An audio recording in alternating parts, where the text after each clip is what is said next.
कभी किसी stock chart को देखकर लगा है कि ये सब क्या है? सिर्फ ऊपर नीचे जाती हुई बेतरतीब लकीरें। आज हम इन्हीं लकीरों के पीछे छिपी एक पूरी भाषा को समझने की कोशिश करेंगे। तो चलिए इस दुनिया में गोता लगाते हैं।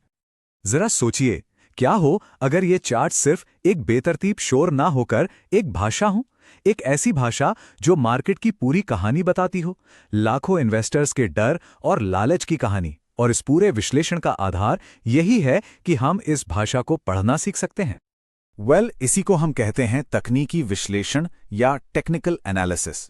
ये फंडामेंटल एनालिसिस से एकदम अलग है, जहां कंपनी की बैलेंस शीट या उसके मुनाफे को देखा जाता है। नहीं, यहां सारा का सारा ध्यान सिर्फ और सिर्फ चार्ट पर होता है। इस फिलॉसफी का मानना है कि बाजार के बारे में हर जरूरी जानकारी, मतलब सब कुछ, सिर्फ दो चीजों में छुपा है। एक, किसी स्टॉक की कीमत समय के साथ कैसे बदल रही है, और दो, कितनी मात्रा में उसकी खरीद बिक्री हो रही है, यानी उसका वॉल्यूम।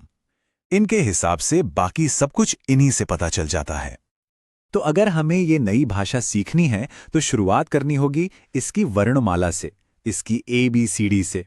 मतलब चार्ट पर दिखने वाले सबसे बुनियादी हिस्सों को समझना होगा। देखिए, पहले बहुत ही साधारण लाइन चार्ट हुआ करते थे, जो बस दिन की क्लोजिंग कीमतों को जोड़कर एक लकीर खींच देते थे। लेकिन अब ज्यादातर लोग कैंडलस्टिक चार्ट इस्तेमाल करते हैं। क्यों? क्योंकि एक अकेली कैंडल हमें सिर्फ एक पॉइंट नहीं, बल्कि पूरे दिन की कहानी बताती है। और यही है हमारी भाषा का अक्षर, एक कैंडलस्टिक। इसकी जो मोटी बॉडी है वो बताती है कि कीमत कहाँ खुली और कहाँ बंद हुई। ऊपर और नीचे की जो पतली लकीरें हैं, जिन्हें विक्स कहते हैं, वो दिन के सबसे ऊंचे और सबसे निचले स्तर को दिखाती हैं। और इसका रंग बताता है कि दिन का अंत खरीदारों के पक्ष में रहा या फिर विक्रेताओं के। ठीक है, तो अब जब हम अक्षर यानी कैंडल्स पढ़ सकते हैं, तो अगला कदम है इनसे शब्द और वाक्य बनाना। और बाजार की भाषा में इसका मतलब है ट्रेंड्स या रुझानों को पहचानना। किसी भी भाषा की तरह यहां भी व्याकरण यानी ग्रामर के कुछ नियम हैं। और सबसे पहला और सबसे जरूरी नियम है ट्रेंड को समझना।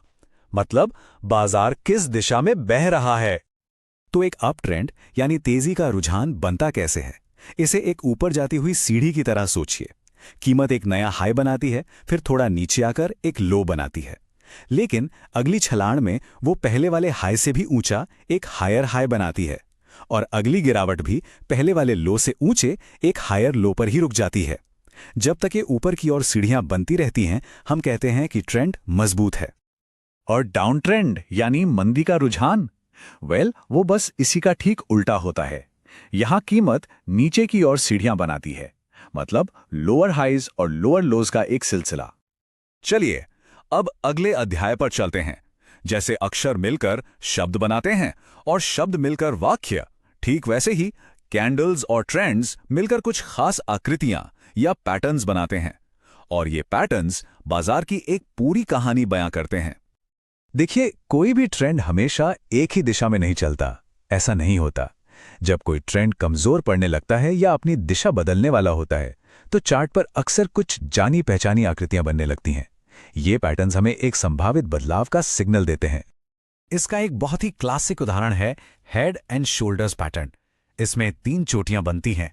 बीच वाली सबसे ऊंची, जिसे हेड कहते हैं, और उसके अगल बगल 2 छोटी चोटियां, जिन्हें शोल्डर्स कहते हैं। जब कीमत इन चोटियों के निचले स्तरों को जोड़ने वाली एक लाइन, जिसे नेक लाइन कहते हैं, को तोड़कर नीचे चली जाती है, तो ये एक मजबूत संकेत होता है कि तेजी का दौर शायद खत्म हो गया है। अब इस कहानी में एक और बहुत जरूरी किरदार की एंट्री होती है। हमें यह कैसे पता चलेगा कि किसी ट्रेंड या पैटर्न में कितना दम है? क्या ये एक मजबूत चाल है या बस एक छोटा मोटा उतार चढ़ाव? इसका जवाब हमें मिलता है वॉल्यूम से।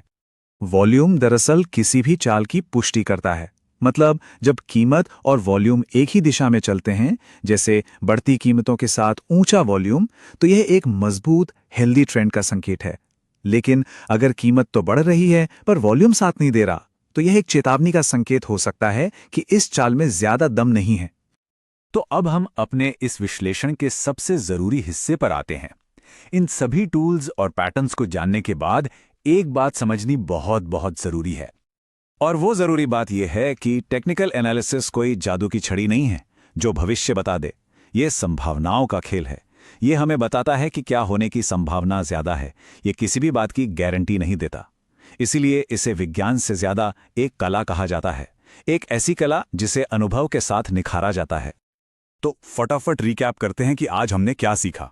हमने देखा कि चार्ट्स बाजार में मौजूद भीड़ की साइकोलॉजी को पढ़ने का एक विजुअल तरीका है, कैंडलस्टिक्स इसके अक्षर हैं, ट्रेंड्स इसका व्याकरण है और पैटर्न्स इसकी कहानियां।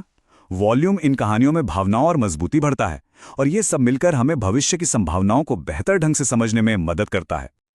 तो चलिए इस सवाल पर सोचते हैं, अगर ये चार्ट्स वाकई में लाखों लोगों के डर और लालच की कहानी है, तो चार्ट पर बनने वाला अगला पैटर्न सिर्फ बाजार के बारे में ही नहीं, बल्कि हमारे सामूहिक मनोविज्ञान के बारे में क्या कहता है?